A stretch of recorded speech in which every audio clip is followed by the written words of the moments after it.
Depuis que je suis toute petite, c'est ma mère qui s'occupe de moi. Elle a abandonné sa carrière pour prendre soin de sa fille. Heureusement, elle travaillait comme technicienne dans une école primaire.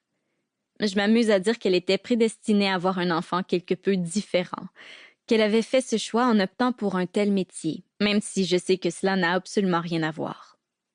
Elle s'occupe donc de moi 24 heures sur 24, 7 jours sur 7, 365 jours par année depuis maintenant 17 ans. Chaque matin, elle me lève, me prépare et m'envoie à l'école. Quand je suis là-bas, elle profite de son seul temps de répit. Nous attendons ainsi toutes les deux, avec autant d'enthousiasme, le fameux autobus jaune. Hé hé hé! Salut la petite! Fidèle au poste, ce grand gaillard bedonnant est mon chauffeur depuis déjà quelques années. C'est lui qui m'a trouvé le surnom que tout le monde utilise maintenant. Il faut dire que je le porte bien, puisque je ne fais toujours que la moitié de la taille de mes amis. Avec toutes nos rides de bus depuis le début de mon secondaire, on peut dire que Michael et moi, on se connaît plutôt bien. C'est fou comme une balade en autobus ouvre les yeux et porte à la discussion. Bien que cet homme ait 3 fois mon âge, il me semble parfois l'une des rares personnes à me comprendre. Derrière ses quelques rides et ses cheveux gris se cache l'âme d'un adolescent. Avec lui, je peux parler de tout, sans gêne.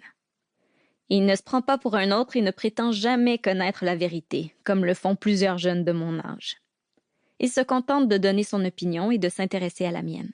« Salut Mike, ça va? »« Toujours. Et toi? » me demande-t-il en sortant du véhicule pour ouvrir la porte arrière et abaisser la plateforme métallique sur laquelle j'engage ma chaise roulante.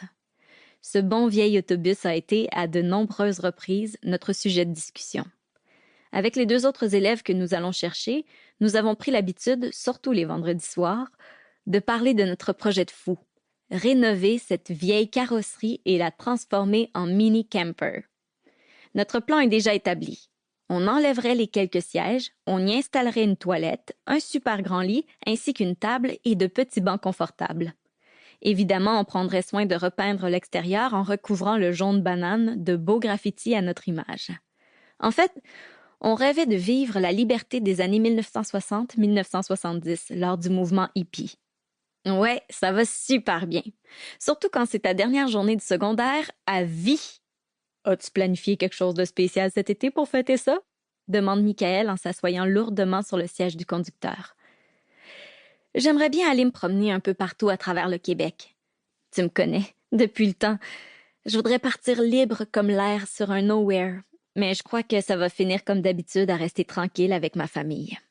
Puis toi? Pour continuer à écouter ce livre audio gratuitement, cliquez sur le lien dans la description et vous pourrez l'écouter en entier sans frais grâce à l'essai de 30 jours d'Audible.